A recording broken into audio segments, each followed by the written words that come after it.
ibigwi n'ibirindiro mu mirimo mishya karidinari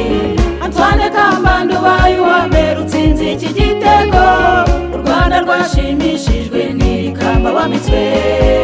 intambwe idasubira inyuma mu mateka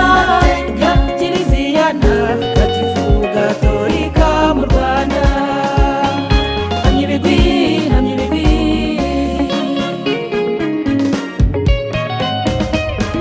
uri umushumba mwiza utazimiza intama yaragijwe ugira umutuzo ntiwitura inabi inseko yawe isusurutsa abasuherewe agasubiza agatima impembero bagasiza n'abasanga Nyagasani wakwitoreye karidinari hamya ibigwi hamya ibigwi hamya ibigwi hamya ibigwi hamya ibigwi hamya ibigwi n'ibirindiro mu mirimo mishya karidinari Antoine Kambanda ubaye uwa mbere utsinze iki gitego u Rwanda rwashimishijwe n'ikamba wambitswe intambwe idasubira inyuma mu mateka ya Kiliziya Ntagatifu Gatolika mu Rwanda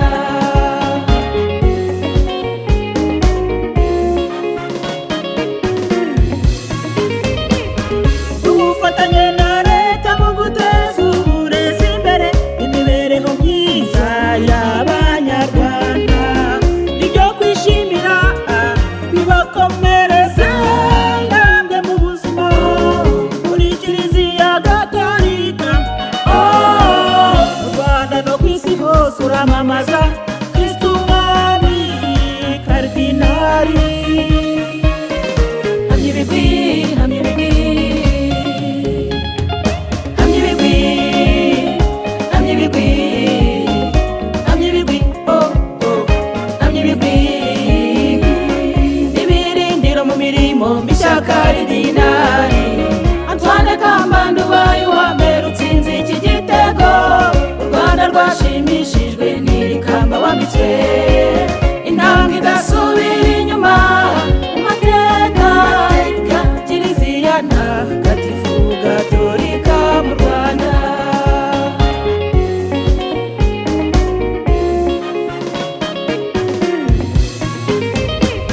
icyizere gihanitse wagiriwe na Rurema kirigaragaza mu maso y'abantu n'agaciro gakomeye cyane ku Banyarwanda ku bayobozi no ku gihugu turasabwa twese kugutera indabo mu bitugu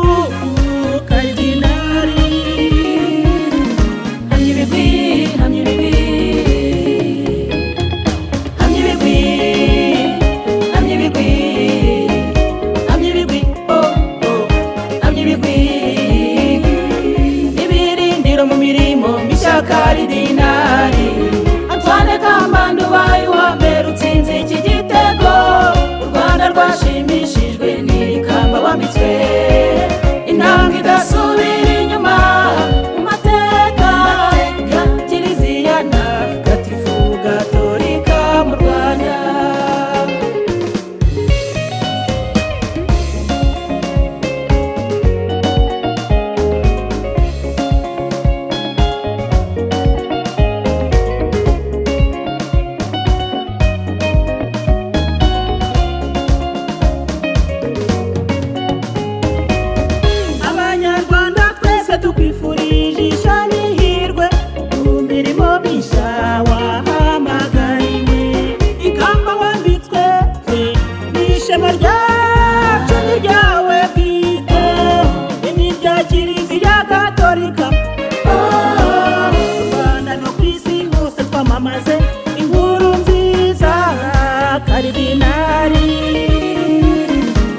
rwashimishijwe n'iri kamba wambitswe, intambwe idasubira